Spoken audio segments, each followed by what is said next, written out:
Krishna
I'll show you how to use it.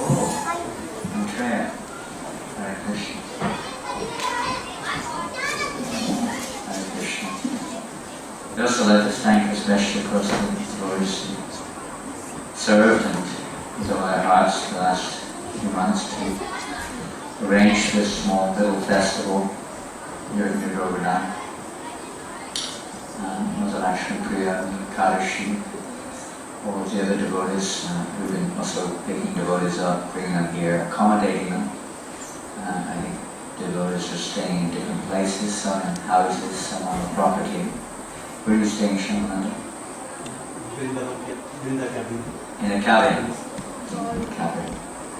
In a cabinet? So I was staying on the property itself. In a one bar or wherever.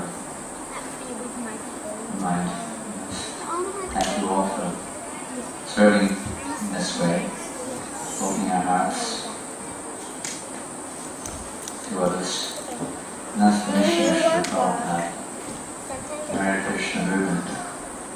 Going back 50 years ago.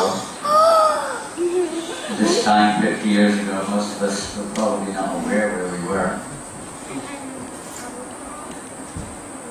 Remember where they were 50 years ago. Can you remember? How many of you can remember where you were 50 years ago? Probably not. Even 5 years ago we may not remember. may remember. Maitreya probably remembers something. Maybe. Pardon? In the kindergarten, were you? Somewhere in the kindergarten. Anthony, where were you 50 years ago? Not sure. I was with my parents some way. You were in the body. Yes. You were in your body. Somewhere with your parents. Huh? I was 1. 1 year old. You're giving the game away now. He gave the game away to you. 50 years ago, let's see where was I? Oh, I remember where I was. Yeah, interesting. Anyway, I won't say where it was.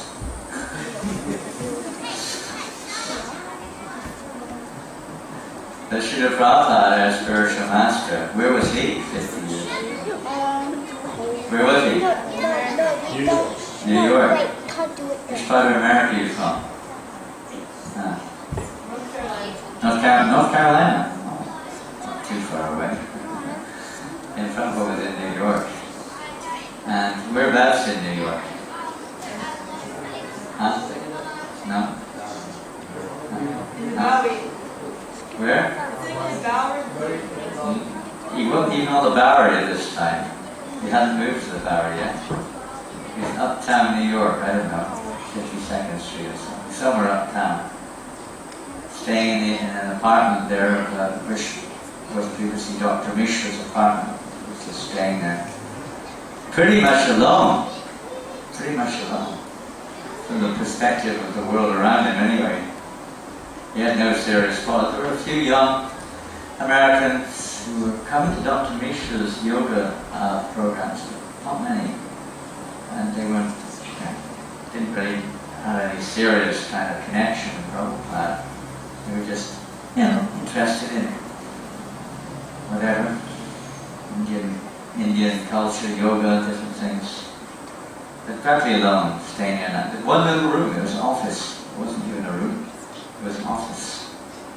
Not had a shared toilet and bathroom and everything outside. Staying in an office, glass window, door to glass window. And there you'd sit, he had no furniture, he just had his trunk, which he brought in from India. So an old typewriter someone had given to him, which was actually stolen from him at a certain point. And that's one of the reasons he moved out of there. And but he was sitting there simply trying to type away, and he didn't have, literally every day, day to day, no, pretty much nothing. His income was next to nil, and he was selling a few volumes of his, let's say, from the Western point of view, rather kind of rough-looking books. And the language also was very hard for English people to follow. American people, English-speaking people to follow. The problem would sometimes go door to door trying to sell the books in bookshops. Very little. Day to day, just spending a few maybe $1 here, a few cents there on just enough to survive. He stayed there for quite some time in that little place. There is where he recorded. You probably have a Bhagavadgita here somewhere.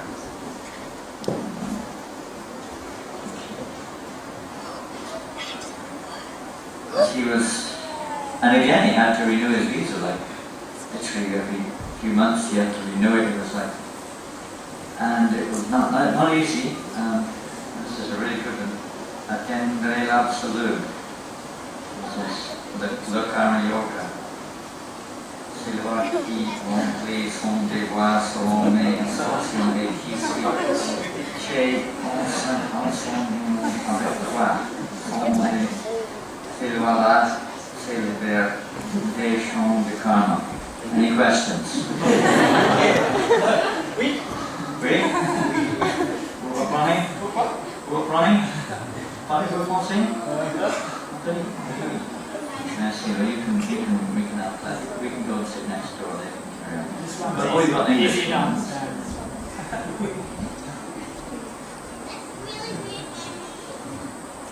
Yes, the same thing, introduction probably is there. Is, like most books, there's an introduction to this book. Amazing enough. Prabhupada says sometimes we're not here to attract a crowd. We're here to attract Krishna. Our business is not to try to impress others. In one sense, it's not to impress Krishna, but it is in one sense. Our business is to please Krishna. In any relationship, you naturally want to please the other party. Well, it depends on the relationship. I'm talking of positive relationships here.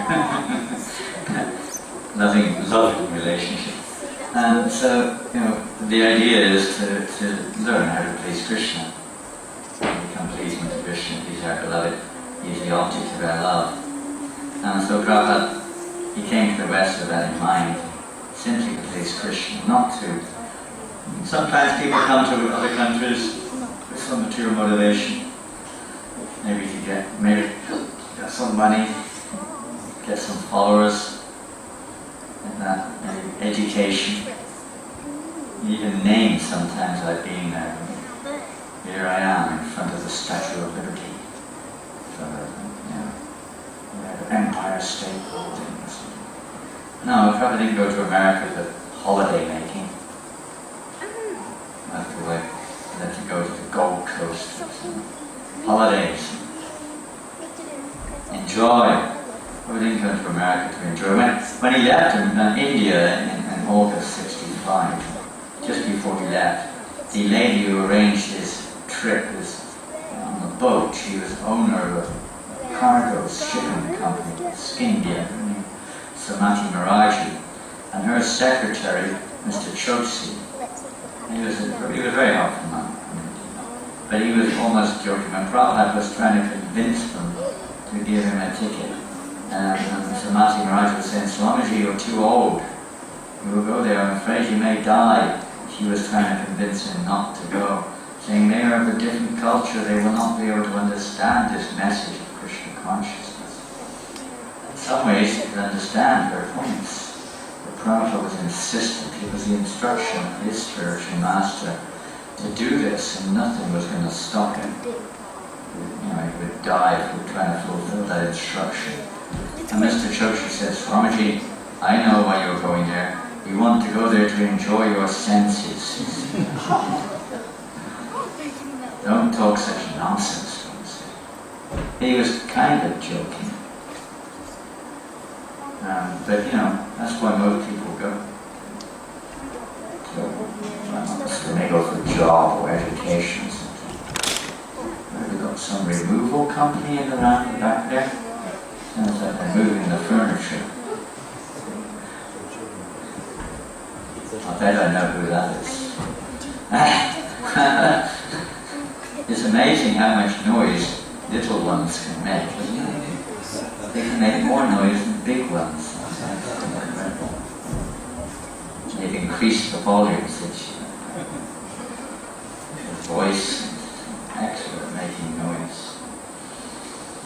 Anyway, Prabhupada came along, and the whole world didn't know he came. Actually, no, who in the world knew Prabhupada was in New York in January 1965 in the middle of the winter. About this time when he saw the first snow in his life, he thought somebody had whitewashed the buildings. He'd never seen snow before. Thought somebody had whitewashed the buildings next door when he woke up in the morning. Didn't know what it was. Snow. Literally, the whole city was cut off, electricity, everything for something. He's never experienced it. Nobody survived that winter alone. By Krishna's grace. And, then you see he stayed there for some time, and there were a couple of young men, Bill Epstein and Harvey Cohen and Robert Nelson, those three.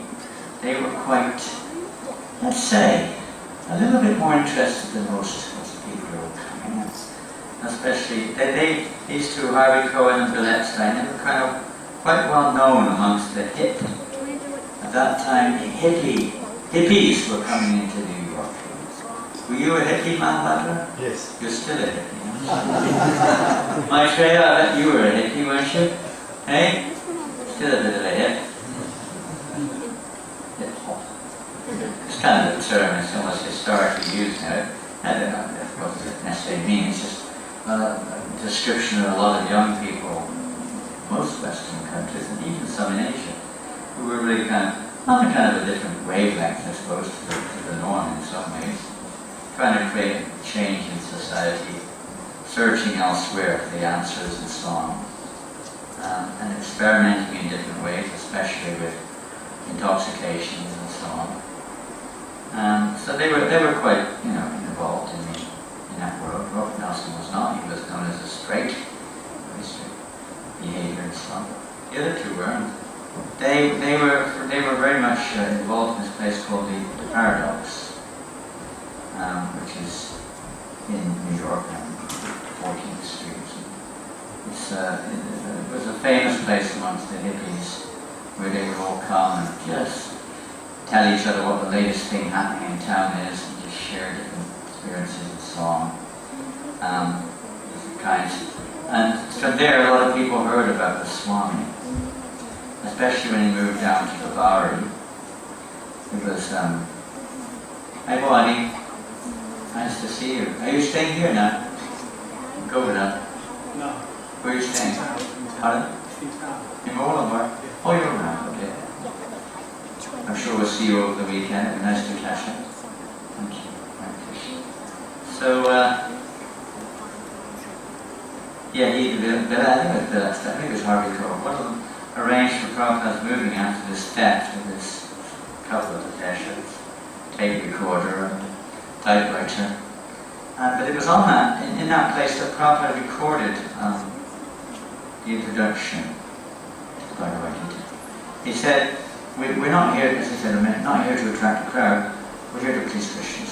We can preach to the four walls. Krishna will hear. When he was asked, when he came to the Western world, for Juna, I think they were all asked in Prabhupada, many different questions. He said that people may not be very interested in this message. Prabhupada said, we're not interested. We're not worried about it. We're here to serve Krishna. We're not interested if we get recognized by a band of fools, rascals, etc. We're interested to see Krishna's face. It's the main thing. So we can preach in the words. We'll preach to the stars, the moon, the sun. Even if nobody hears, it doesn't matter. We're just going to continue to serve the message or to serve the will of Krishna. So he did. He recorded that. There was no one else there when he recorded the introduction to the Bhagavad Gita. Nobody was there. He was just speaking to an empty room. But now we can see that those recordings have been put into writing. The tapes must have been preserved. They were put into writing, and you can listen to those tapes. They are available. And now millions and millions of people all over the world are hearing that message. Amazing. Nothing goes in vain on the spiritual platform. Everything is immortal. So there's words. It's like Srila Prabhupada left the world in 1977, but has he left? Has he actually left? Isn't he still here with us? He's with us all, in so many ways, isn't it? Can you think of some ways that he's with us? Books. Pardon? Books. Books, very important. His books, he said, you want to know me, you read my books. I put all my ecstasies into his books. I put everything into his books. How else is he present? You, Prasadam? Prasadam, when he introduced Prasadam to most of the world, I mean, even in Asia, practically, the real understanding of real Prasadam was almost not there. How else is he present? Pardon? On book distribution? Can't hear. On book distribution. Well, yeah, he's certainly present on book. You go on book distribution, do you? Sounds like it. You really feel his presence on book distribution, don't you? He's amazing. It's amazing. When we do service, right? Any service, especially, when you're preaching Krishna consciousness, you can feel Prabhupada's presence. It should be, if we let go. How else is he present? Pardon? In the Murti, in the temple, we have his deity pictures also. We can feel his presence there. Many ways he's present. Gurudhan, any other ways you can think of? seen the devotees. Pardon? The Hare Krishna devotees. Yeah, the devotees. Would we be here if Prabhupada hadn't come to the West? Would any of us be here? You probably wish I wasn't here. None of us would be here if Prabhupada hadn't come to the West. Would we? There'd be no New Govardhan, no restaurants, no nothing of Krishna consciousness. No one would know nothing outside of India about Krishna consciousness in its pure form. Even in India, what to speak of outside of India, that is practically hidden amongst a small group of practitioners. Most people have very unclear understanding of what is Krishna consciousness. You know that, Shamananda. Mixed bag, isn't it? You don't know, right? Madhavnanda? In India? Most people don't know. They've got a jumble sale of ideas, right? It's this thing, that. Who knows what is pure devotional service? Hardly anyone. Prabhupada revealed something which was almost lost. When he came to the West, he said, I haven't come here to teach you. He's teaching what you've forgotten, that's all. It's just forgotten. Remind you of what you've forgotten. So he never leaves. He reasons ills. Bhaktivinoda Thakur, one of our great spiritual masters, a few generations back. He reasons ill who tell that Vaishnavas die while thou art living still in sound. The Vaishnavas die to live, and living tries to spread a holy life around. It's their business. They never die. They remain ever in sound. We also have Prabhupada tapes. So many lectures are there, isn't it? So many. How many? Thousands of lectures. Thousands of conversations. Letters. Thousands of letters. So much chance to associate with Prabhupada. Isn't that? Shouldn't we take advantage of that? You know, whoever we are, we may be trying to follow in Prabhupada's footsteps. But when you have a chance to listen to Prabhupada, we shouldn't miss the opportunity. Well, we can. Take advantage of it. Associate with Prabhupada as much as you can. By reading. Of course, we're not all scholars, but whatever you can. Let's try to hear from Prabhupada. It may sometimes be a little hard because we're conditioned in different ways, and it's not always easy to. Like a child sometimes doesn't like to hear the parents give it some guidance for its benefit. Be quiet, will you? And the child doesn't like that. They make a noise. Sit down, they don't want to sit down. Stop playing, they don't want to stop playing. Do your homework, they don't want to do their homework. Come to the dentist, they definitely don't want to go to the dentist. You name it. The whole list is very long, things like this. Certain things have to be done. It may not be so profitable, but don't just take the tough part and understand it's for our benefit. Everything I was saying, for our benefit. Maybe it's not absolutely relevant for us at that particular moment. Trying to understand. Our business is to try to help each other understand what is relevant for our present condition, so that we can progress. Our consciousness becomes clearer, then the instruction and the reason behind it becomes clearer and clearer and clearer. But as long as we're still seeing it through the, let's say, the veneer of material sense gratification or material attachment, then obviously there's going to be a mixed acceptance and rejection of the instruction. Something is there we can apply, and especially because chanting, more or less, we see two things which are pretty much acceptable to most people. Can anyone guess what they are?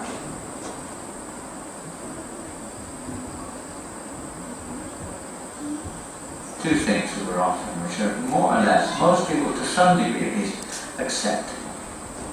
We have a soul. Pardon? We have a soul. Oh, I don't know if most people accept that. I mean, if they do, they can't really. How do they? I've been talking in terms of actually connecting, let's say, with the activities of the Krishna consciousness group. Pardon? Prasadam, especially in Australia.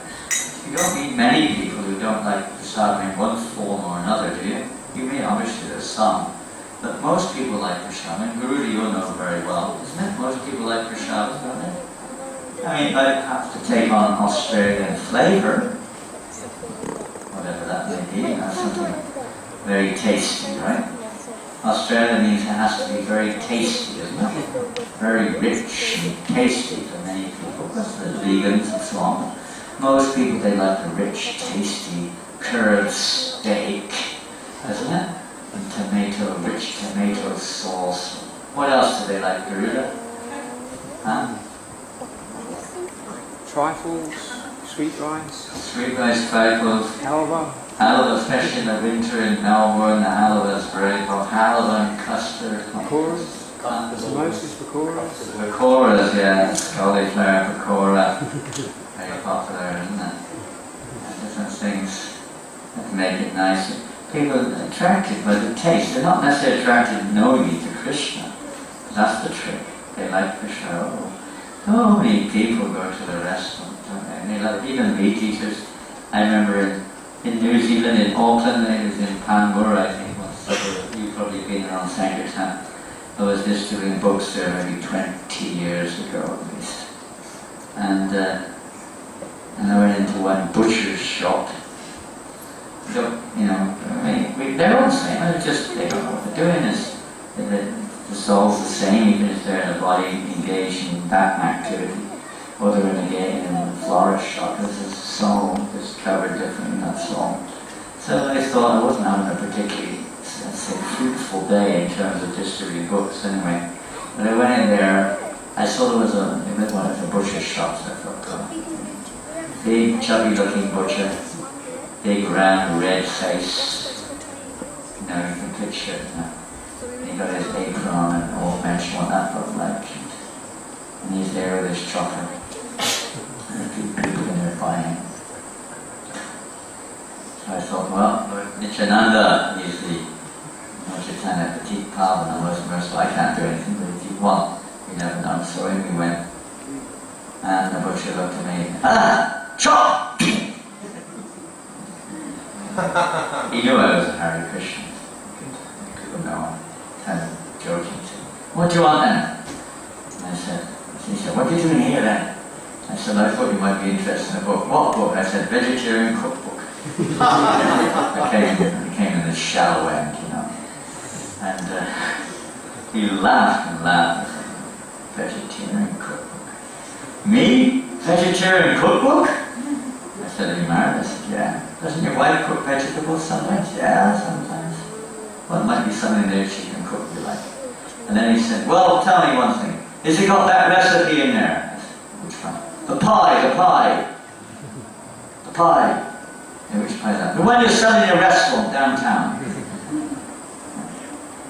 Gopal's, whatever it's called those days. The one you're selling in a restaurant, that triangular pie, has it got the recipe? I quickly looked at samosa. Yes, it's got it. Let me have a look. Okay, how much is it? About $10. He gave me $50. I gave him Bhagavadgita and a bunch of other books as well. So he said, if it's got that recipe, I'll take it. He said, I love those pies. Whenever I go downtown, I buy all damn pies. He was addicted to samosas. So I know, Krishna's for everyone. We're for everyone. Not against anyone. They may not be very much interested in what we're trying to offer, but we're not against. And the other is the holy name. The holy name is so merciful. Prabhupada has brought this to the world, offering to everyone. Even back in 1970, when the Hare Krishna record became, 1969 actually, became world famous. I don't know if any of you remember the record, maybe you were not around to listen to that. Kadashi, did you remember that Hare Krishna record in the late 60s? On the television, you may have seen it. Yeah, Govardhan will remember, perhaps. It was very famous. I was just a mid-aged teenager, no, I was a late teenager then. But we were into all the music, the latest music, anything to do with the Beatles. And that came out, I didn't really know what it was, but it was like a really popular record, the Hare Krishna. The Radha Krishna Temple album and the Hare Krishna Mantra, they played all over the place. It was on the top of the pops. It became #1 in many countries, top-selling record. And they printed it in New Zealand, by the way. The mass production in New Zealand. I don't know if that was worldwide circulation, but many of them were printed in New Zealand. And, it was really popular even amongst people, even at rugby matches, football matches, I don't know about cricket matches, but all over the place they were playing this Hare Krishna mantra during the interval.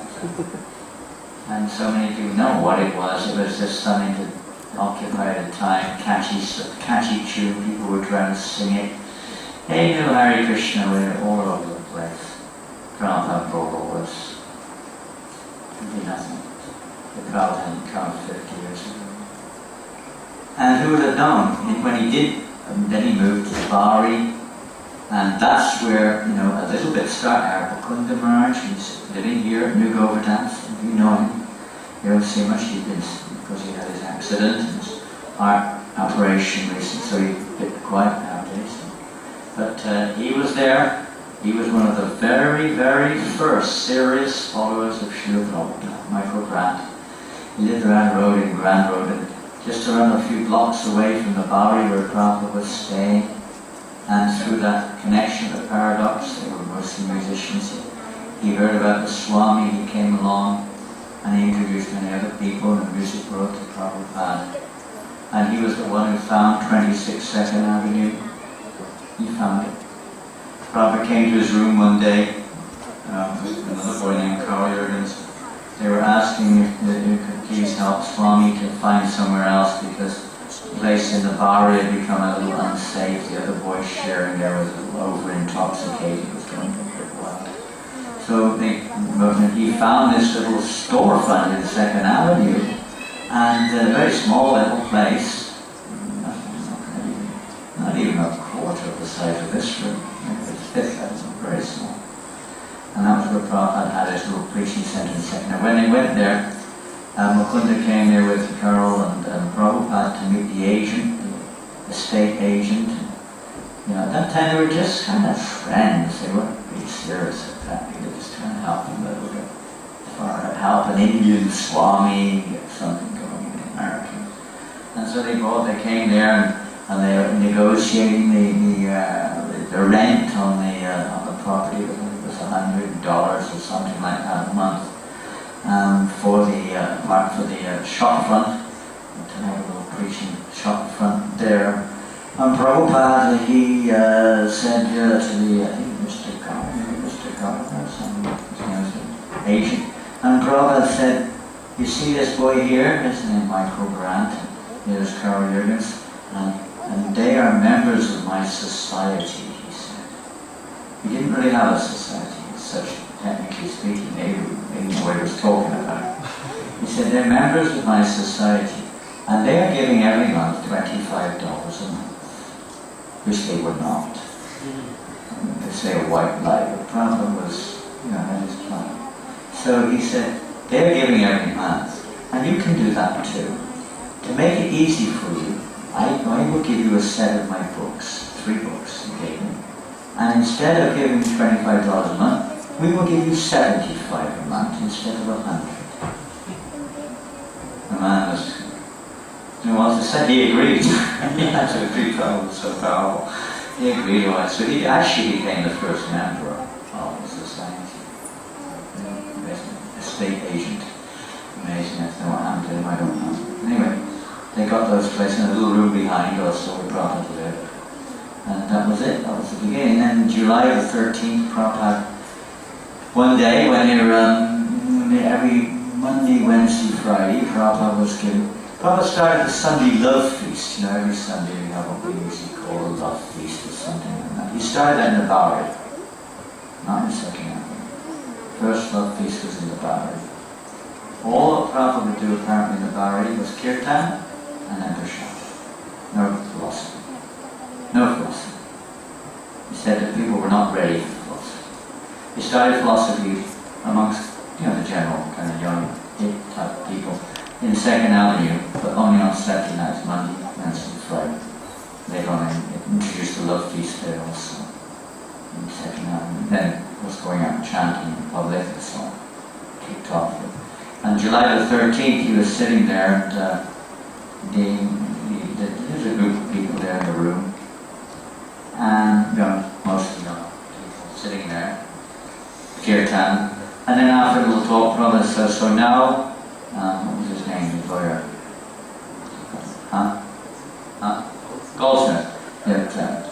now Mr. Goldsmith. Mr. Goldsmith was coming quite often. He was a lawyer, Jewish, and he was dressed like, quite like a gentleman.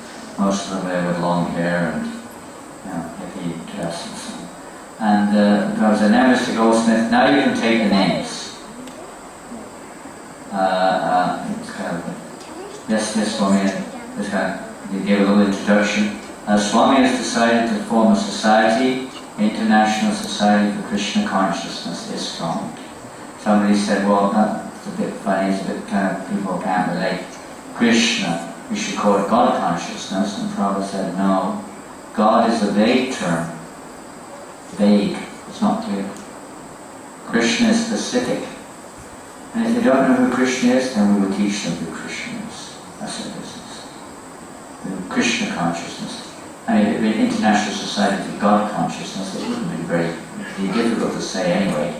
Is Khan, is Khan, is Gug Khan. Is Khan is easy to say. Another reason that I don't think that was the reason. So Prabhupada did then they said, you can give your names. So they had to get some trustees. He had a whole, what do you call it? Different points. That's a movement, what do you call it? Mission statement, not mission statement, but like that, what it stood for. And then he went around and names you. Okay, Raphael. I think one of them was called Raphael in the room then. Raphael, you can give your name. And then, Steve, and this one, that one, they signed up. They know what they were signing. They never read it. Just some documents. Put your name here for the first 3 months, so-and-so was the trustee, and then others became the trustees. Like, they didn't know what they were doing. Prabhupada said, this is for tax exemption. We go, what's that for? No one's giving any money anyway. Tax exemption. Prabhupada was seeing the future, you see. Seeing the future. He was sitting on a park bench one time in New York, and there's this one subway worker, American gentleman, came up and started talking to Prabhupada and asked him, are you from India? And Prabhupada said, yes, I'm from India. And Prabhupada said to this American man, are you from India? He said, no, I'm from here. And the man said, you got some mission here or something? Prabhupada said, yes, we have. This is like maybe this time of the year, 66 or something, very early. And he had nothing at that time except for, whatever he did. He had a few books, no followers. And he said, yes, we have a movement. We have many temples, restaurants, farms, schools, many followers. But there was just a little time separation. Time separation. So, I could see that. It's a matter of time. And this movement is going on whether we're part of it or not. It's for Chaitanya, Krishna's mission. But this mission is chanting of the holy names will spread, Yati Nagaradi Gram, will spread everywhere. Whether we get the credit or don't, that's besides the point. Someone else will do it. If we don't do it, it's going to happen. How it happens and to what degree it happens, so we don't speculate, but it's going to happen. This message was spread. We have the great opportunity and privilege to be a part of this. Prabhupada has given us this great privilege.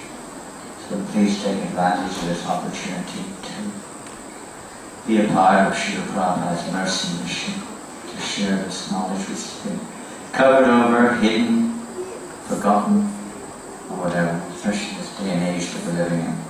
There's some kind of reflection of it, some pseudo kind of aspect. Prabhupada is giving the essence of truth. The essence of life, the essence of religion, the essence of yoga, the essence of everything, of spirit, the essence of everything. Simple, by giving this opportunity to practically, very practically apply the teachings of Bhagavadgita, the teachings of Krishna, which are for the welfare and benefit of all living entities. Since all living entities are Krishna's expansions, Krishna's paths and paths of man, Mevam, Sajiva, Lokiti, Buddha, Sanat. So just to reconnect, that's what it is. Reconnect ourselves and everything else with Krishna. So thank you all very much for coming. Maybe we can have some questions from an esteemed audience. Yes, Mother Akadashi. Wait, I got it. In 1966, when they were talking about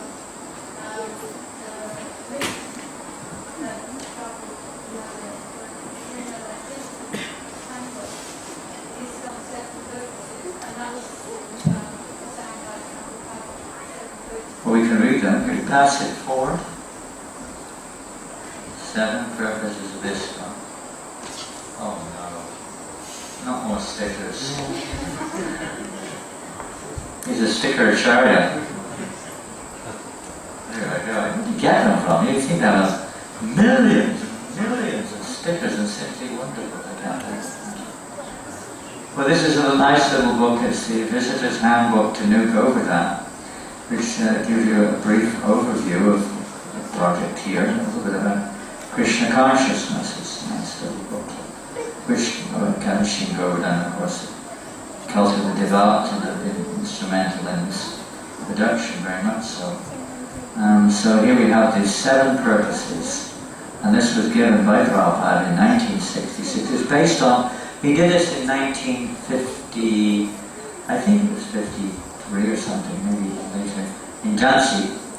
And he started what's called the Liga Devotees. He didn't develop very much, but he put these principles, more or less the same principles down. But here they're actually being properly, let's say, instituted, part of the memorandum or whatever you call it. These are the 7 points. Listen carefully. To systematically propagate spiritual knowledge to society at large and to educate all peoples in the techniques of spiritual life in order to check the imbalance of values in life and to achieve real unity and peace in the world. What a nice statement. Kind of covers all the intentions of moral and pious people as well. Check the imbalance of values in life, achieve unity and peace. And I guess the majority of people could relate to that quite well. They may have a different approach, but Prabhupada is seeing that the missing link is spirituality. Bhaktisiddhanta Maharaj said there's nothing lacking in this world except for Krishna consciousness. That spiritual aspect which is lacking. Everything else is here. Maybe misusing it, but it's all here. Krishna provides. Secondly, to propagate a consciousness of Krishna as revealed in Bhagavadgita and Srimad Bhagavatam. Thirdly, to bring the members of the society together with each other and nearer to Krishna. The purpose of coming together, now that can be those of this society or the society at all, both, but to bring everyone closer together with consciousness of Krishna. Nearer to Krishna. The closer, it's like the closer you get to the sun, you probably get warmer. I don't know, but I have not tried recently. If you try to go 50 million miles up in the air, you might be warmer. I don't know, maybe not. I'm speculating. By normal logic, the closer you get to something which is hot, the warmer you get. The same could be applied to many examples, probably. The closer you get to the Arctic, the colder it gets usually. Antarctica. Cold. So the closer you get to Krishna, then more unity will be there. More harmony and peace and so on. Who is Krishna, the prime entity, thus to develop the idea within the members and humanity at large that each soul is part and parcel of the quality of Godhead. We're part of His unlimited awesomeness. When you see it like that, you can't forget Krishna, can you? When you see everything around us and every body around us, there's nothing but an expansion of Krishna's awesomeness, then you can remember. It may be perverted, it may be temporarily sort of like reflected in a seemingly perverted way, but nonetheless it is Krishna's energy. It is Krishna. Everything is Krishna's energy. People, objects, everything. So, see it like that, then the whole world takes on a different perspective. To teach and encourage the Sankirtan movement, congregational chanting of the holy name of God as revealed in the teachings of Lord Chaitanya Mahaprabhu. As we mentioned already, to try to distribute this chanting of the holy name everywhere, to everybody. This helps to purify their consciousness, creates auspicious environment, facilitating the awakening of spiritual understanding. To erect for the members of society at large a holy place of transcendental pastimes dedicated to the personality of Krishna, just like here in New Govardhan. We were watching last night, wasn't it, Lord Chinananda, those DVDs from the Govardhan Eco Village. One of our brothers Radhanath Swami has inspired devotees. If anyone has been to the Govardhan, you've been there, Anthony, my goodness me. Where have you not been? Where have you not been? Not been here Multiple before? choice. Huh? Give me some examples. Something inside. You haven't been inside it far enough yet. You've got a little work to go inside. We're going. That helps us when we go to the right places outside. It helps us to go inside, deeper inside our hearts. So amazing place. So when were you there? When? Yes, when? About 4 weeks ago. Okay, you've got update. You're really quite recent visitor to the Govardhan. I've only seen the DVDs. I've not been there. They're still working, so it's not finished yet. But they're making a replica of Vrindavan. Yeah. So they've built a Govardhan hill. They've built all the main temples in Vrindavan there. They've built the Acacia Ghat. So so you can go there. It's as if you're in Vrindavan. It's just the same. That big too. Prabhupada's rooms in the Radha Damodar temples, they're just like being in the temples. Exactly. The Radha Govinda Mandir is there. The Radha Damodar temple, the Radha Madhav Mohan temple, they're all there. And they're, maybe not quite as big as the original, but they're big and you can go right in them. And you can walk around, and there is the place where Krishna killed the Keshi demon. Loknath Maharaj described. And here you can see the Rasa Leela. Krishna's enjoying the pastimes with the gopis, and here he's killing them, and here he's dancing on Kaliya, and the sand, the soft sand, you can walk on it. And many of the devotees, even regular Vrindavan devotees like Bhakti Chaitanya Maharaj and Bibi Govinda Maharaj, and say, this is what I really envision Vrindavan is. It's so much easier to feel like this is more like what we could experience. Vrindavan is much better. The main difference, many of them said, is that here there's no distraction. There's so much distraction when you go to Vrindavan. That it's not one thing, it's another. Isn't it? There's so many challenges. The monkeys, somebody pestering you, the weather, whatever, so many things, the belly. There's no end of distractions there. Nobody can do this. But there it's like focused. That's the idea. Put that focus on Krishna. Krishna in the center. A place, as Prabhupada says here, holy place, like New Govardhan, same principle. A holy place of transcendental pastimes, dedicated to the personality, so we can remember Krishna. Why are there pictures here there so we can remember Krishna? It's not just nice paintings. But when you look at the painting, a copy, a print that's a little faded, but still you can see Radha and Krishna there. Here you can see Krishna sitting there with a peacock, maybe some others too. The gopis are hidden in the background, I think somewhere. But you see Krishna, you remember Krishna when you see these pictures. When you see some, like even here you walk around, Manasiganga, like that, some bathing ghat here, Govinda Kund, whatever it is. You remember, the idea is that we remember, that's what we're here for, to remember Krishna. We're not here just to do something. It's also, that's there, but it's the program to try to remember Krishna. That's the goal of our lives. In every situation, to remember Krishna. Because not just this is to help prepare us, you could say, so that then in every situation, even when we're away, perhaps we're traveling, without the association of the temple or devotees, perhaps we're in a difficult situation, we still remember Krishna in that situation. To bring the members close together for the purpose of teaching a simpler and more natural way of life. Now notice here, it's interesting. There's a lot of mention here of bringing members together. Bringing them together somehow or another. And, just like, you could give many examples, but the festival of the birth of Lord Chaitanya was started by Janava Ma, Narottam Das Thakur, Srinivasa Charan, different devotees initiated this festival. It wasn't there before. They initiated it many years after Mahaprabhu's, let's say, departure. And one of the prime reasons was to bring all the devotees together to create unity. Festivals. Come together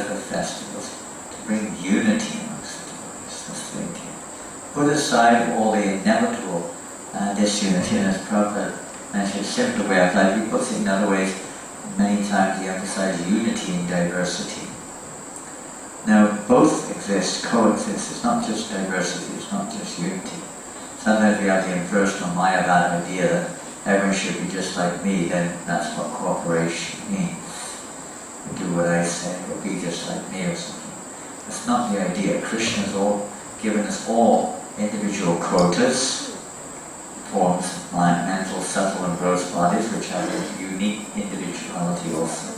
Even spiritually, you have a unique individuality. So that is simply to how that can be united or connected with Krishna. Come together and find out how we can connect with Krishna. So that's where the real unity lies. Not just in trying to establish my idea, or your idea, or our idea, or someone else's idea, but connecting whatever we are to Krishna.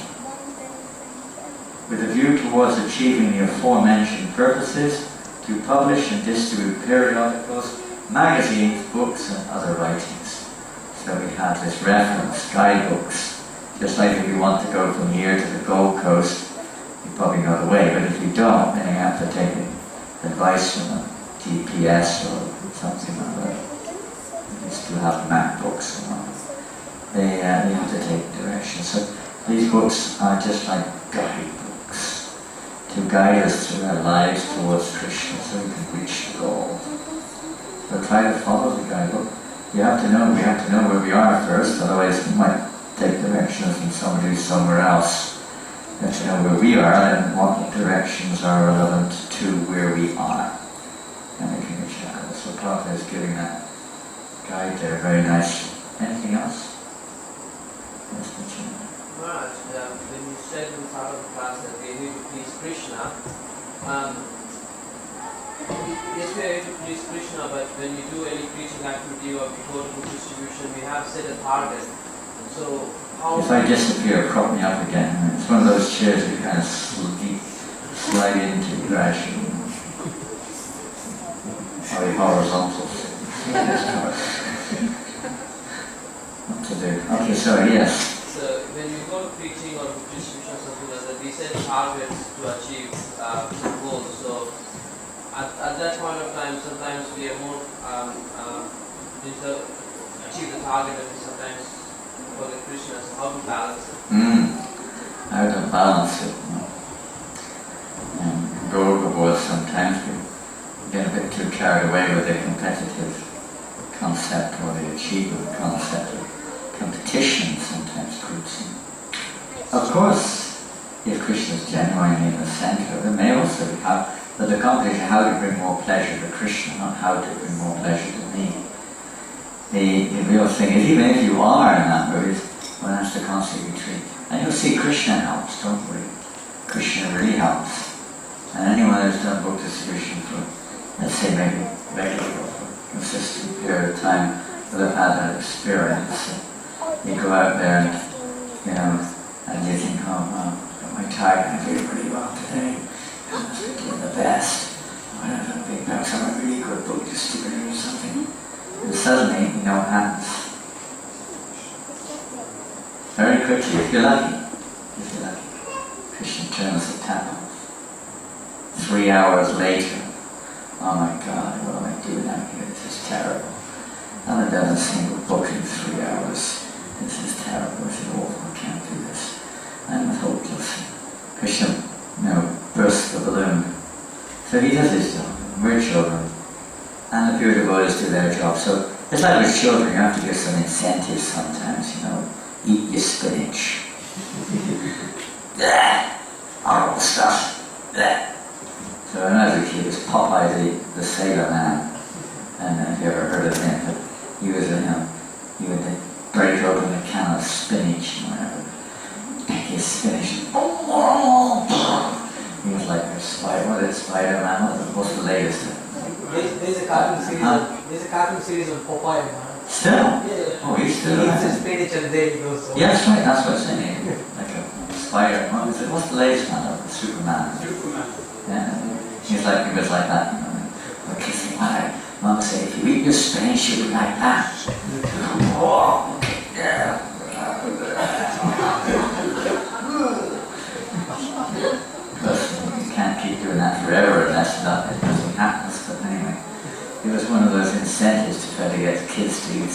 spinach. They didn't like to eat. Most kids don't like spinach for some reason. Horrible green stuff. Yuck. Especially now with the way of fast foods and things, the kids want to eat some pizza or something. You got to give incentives sometimes. So carrot to get on. But pure devotees also, they also do that advance, so that we get advance. You have to hear the philosophy. You have to regularly hear the philosophy. More or less we can get away from the right source. Removes. And we can take advice. If you're really sincere about that, Priya Bhakta Maharaj, may the great souls pray in the course of my service, may I not become overwhelmed with pride. May I not become overwhelmed with pride. And, if you read it, if you hear the Shastra regularly, you'll understand, we're not here just to see our name up in lights. We're here to, if we're going to have anyone's names up in lights, let it be everybody else's. Even if I have done more books than anyone else, it's only by that grace. It's only by that grace. So who cares? Krishna knows. But the balance is there when you're in a balanced association. You have a balanced spiritual program. The balanced program. Nice chanting. Lots of nice chanting. And hear the Shastra. And associate with devotees. Krishna will teach you. He'll help us to understand. And you'll realize that even if you are that will help us to become more humbled and realize everything is going on by Krishna's mercy. That's all. I have no credit. Prabhupada didn't take any credit for anything.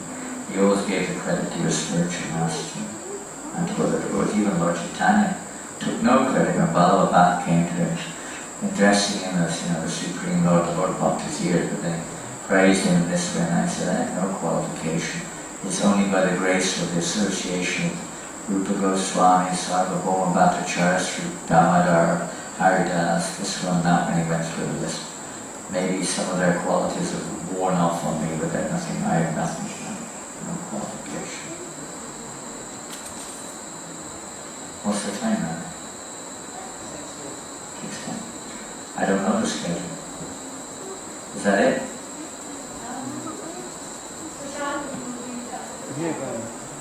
Okay, that's the important point.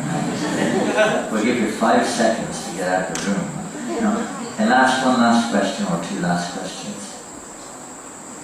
That's one way to, generally speaking, to empty a room or get devotees moving. Yes. What was your good name? Huh? Ed? Heath.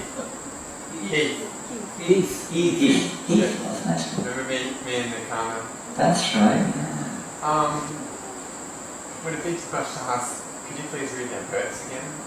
Which one? The Bhagavadgita verse. Sorry. Did I read one? In French. I read one in French. Which one it was, I've forgotten it.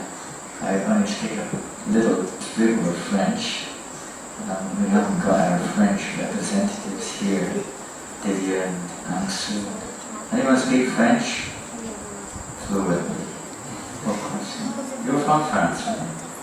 Which part of France? Paris. Very nice. Very nice. Well, I'll read another verse. You want any verse? Yes. Any verse, okay? This is from the 9th chapter, text 19. I am the goal. I am the sustainer, the master, the witness, the abode, the refuge, and the most dear friend. I am the creation and the annihilation, the basis of everything, the resting place and eternal seat. Another way of saying Krishna. You'll find in the 10th chapter, 9th chapter begins an introduction to this subject in the sense of, let's say, just a few points. 10th chapter expanded further how to see Krishna and everything in this world. You hear about him, and the 11th chapter, of course, is literally seeing him, but when you don't have the eyes to see his actual presence as a cosmic unmanifested form, the universal form. But at least we can visualize his presence in this world if you read the 10th chapter. Krishna bears thanks, for instance. Arjuna asked him to describe in detail the mystic powers of the opulences. I am never satiated in hearing about you, for the more I hear, the more I want to taste the nectar of your words. That's the nature of these words. You don't usually get that from other sources, and not for long anyway. Krishna, the more I hear, the more I want to taste the nectar. This is the solution. This is the real panacea for curing all the doses of suffering in this material world. The solution is to hear topics spoken by Krishna or about Krishna. This is the only way to relieve us in this ultimate, completely relieve us in this world. And so therefore such topics should be spread all over the world. Those who distribute this subject matter, knowledge pertaining to it, are the greatest welfare workers, doing the greatest service. Bring it down. Tavakatam yatam bhattajivam kalvivitam kalmashatam shravanam Srimadatam Bhuvidrinanti Gurita. A verse spoken about the gopis. So what is he saying? Yes, I shall tell you of my splendorous manifestations, but only of those which are prominent, O Arjuna, for my opulence is limitless. I am the super soul, O Arjuna, seated in the hearts of all living entities. I am the beginning, middle, and end of all beings. Of the Adityas I am Vishnu, you may not know these terms. Of lights I am the radiant sun. Of the Maruts I am Marichi, and among stars I am the moon. Of the Vedas I am the Salivator, of the demigods I am Indra, the king of heaven. Of the senses I am mind, and in living beings I am the living force. Now, what is seen here is that the Indra is, I just give one example for instance, it could be any of these things, the sun, the moon, time, everything, only has its, let's say, capacity, effectivity, power, potency, opulences, because they're receiving it from Krishna. It's manifested according to the situation through that particular object or personality, whether it's a shark, whether it's a learned sage, whether it's Brahma, the creator. Krishna's presence to a certain degree is his opulences, they're being empowered to act in a certain way because they have every living entity, actually means everyone, is being empowered by the Lord to act in such and such a way accordingly. It may be greater or lesser, but the opulence, the capacity, the ability is the opulence of the Lord manifesting through different ways, different entities, different objects, etc. So in other words, he's the living force behind everything. Behind everything. We just have to connect that living force. Then our true nature, our spiritual nature can be understood and realized. We can actually relish, enter into the plane, eternal reciprocation of Krishna. And it goes on like that throughout the chapter, describing how you can remember him in every single situation. Anything else?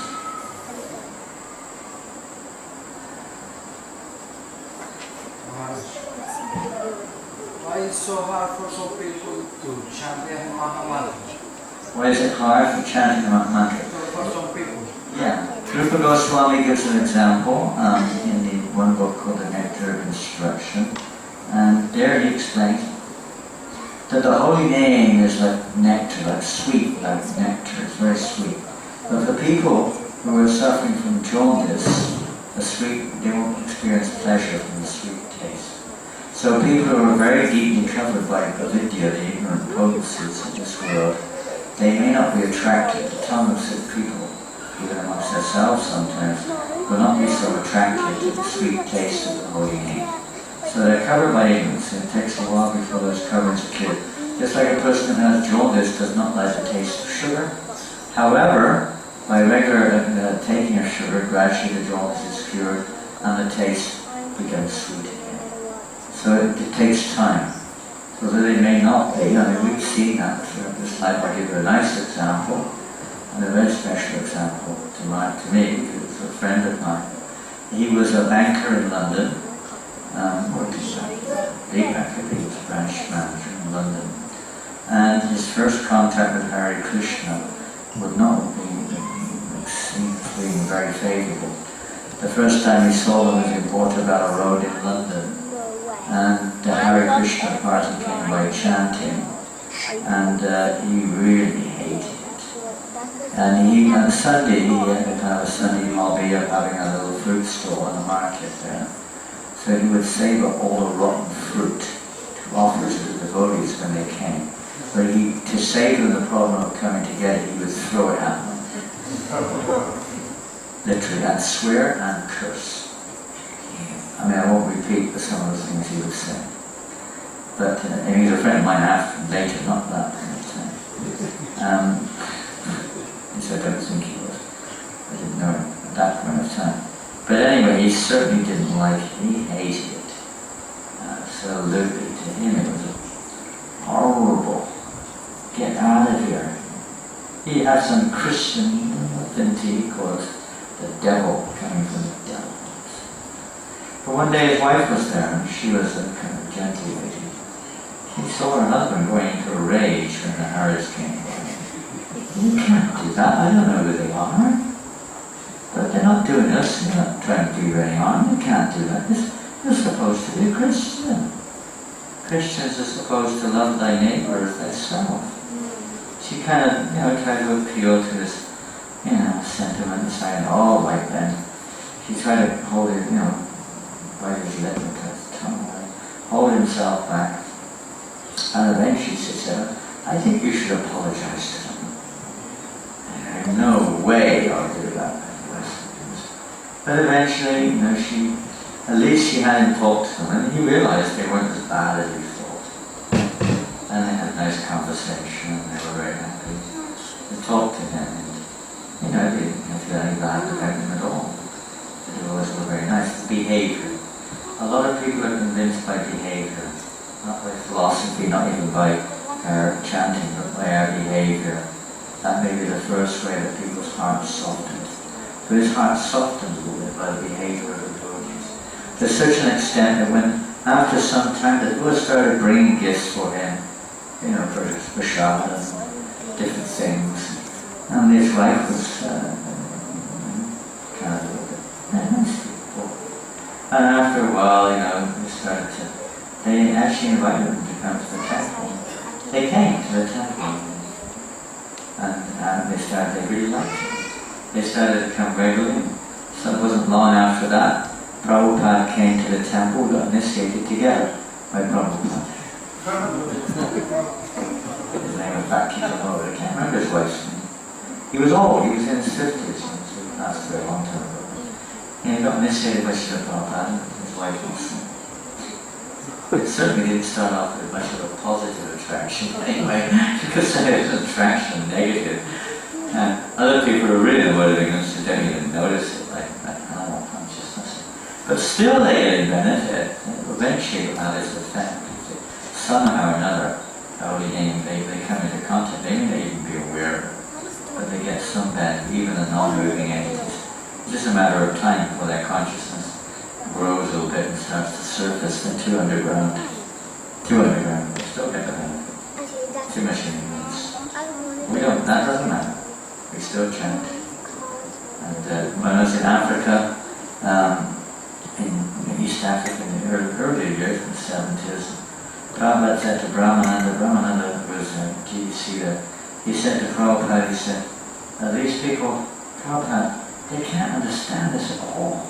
This is way beyond this philosophy. They're so simple. There's so much kind of ignorance in some ways. And Prabhupada said, they're not getting any devotees. I mean, when they join, they stay for a week, and there's nothing left in the temple. They pinch everything. They find out how to get it, and they're gone with everything. That was going on. Clothes, everything just disappeared.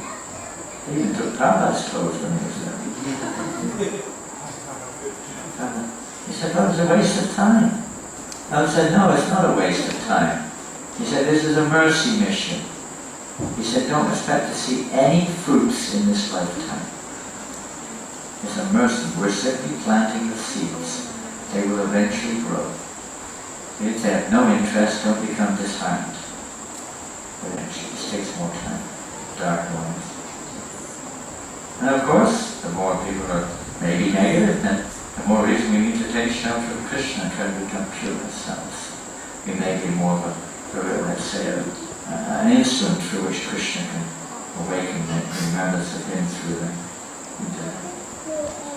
And last question from Lokalandu. Maharaj, what are the two things that the public really accept? What was that? What are the two things the public really accept? One of them was prashad and the other one was... Chanting. Chanting. The holy name. As Raphael said, not all people are corrupt. Even if they're negative towards it, it's another form of, I was wondering, I've really heard many of these stories before, those who've been around me long enough, that, they just come to the surface now and again. But one time I looked in we have something called a database, which is an electronic record of all of the, books and newsletters and this and that, and many of them in this form. I looked in it one time to see if there was a reference to the town where I was born.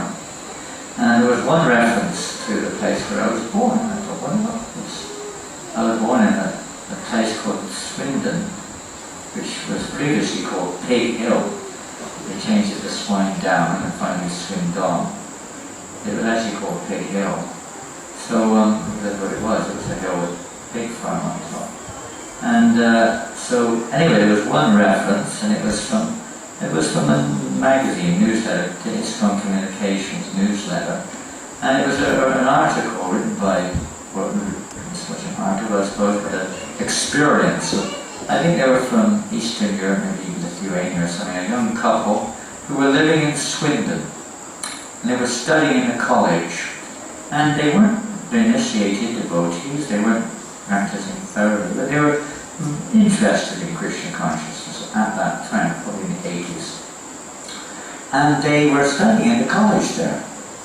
And they were doing a course on advertising course. And that day the lecturer was showing various types of high street advertising. In the high street of the town, they call high street, the main street in those days. Showing different shop fronts, different things to try to attract people's attention, the colours, sometimes sounds, sometimes movements, and then billboards, different things, and people on the street trying to sell their product and stuff. They were showing them discussing the merits and demerits of these various examples which he was showing with the students. And nobody knew they were Krishna devotees, and certainly the lecture had nothing to do with Hare Krishna at all. It was just a lecture presenting the course materials. All of a sudden on the presentation on the screen said, now watch this one.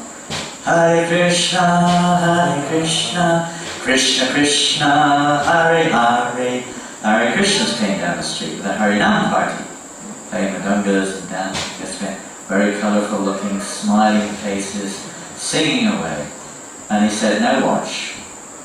So the camera was on there. Then it went right and left on the street. And everybody on the street was affected.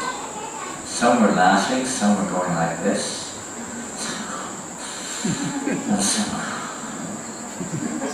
and some were going obviously, but everybody was captured by that. One way, negative or positive. Then he said, this is an example of expert advertising. They captured everyone's attention. Their movements, their colours, their smiles, the sound, the novelty of the instruments. He said everything about it is, expert advertising. They've got all the different facets of expert advertising here. And that's what he said. So although the people may not buy the product, that's not expected, they're necessarily going to buy it there and then. The nature of this is spiritual, so there will be, a little bit of... And that's how advertising works. Imperceptibly it creeps up on people and they start just thinking that. They advertise so cleverly, you don't even know they're advertising sometimes behind the screen. There's something imperceptibly there which gradually fixes itself in your subconsciousness and you start thinking in that way.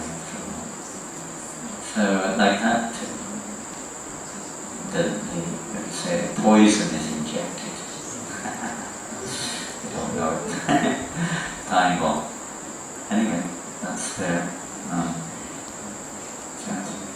And the behavior of a devotee, which is, Lord Chaitanya said, religious principles are established by the behavior of the devotee. One of the religious principles there is Sankirtan. So to see that that is accepted, then the behavior of the devotee must be there too. Etiquette of relationship with people is also very important, how we behave amongst ourselves, amongst the public.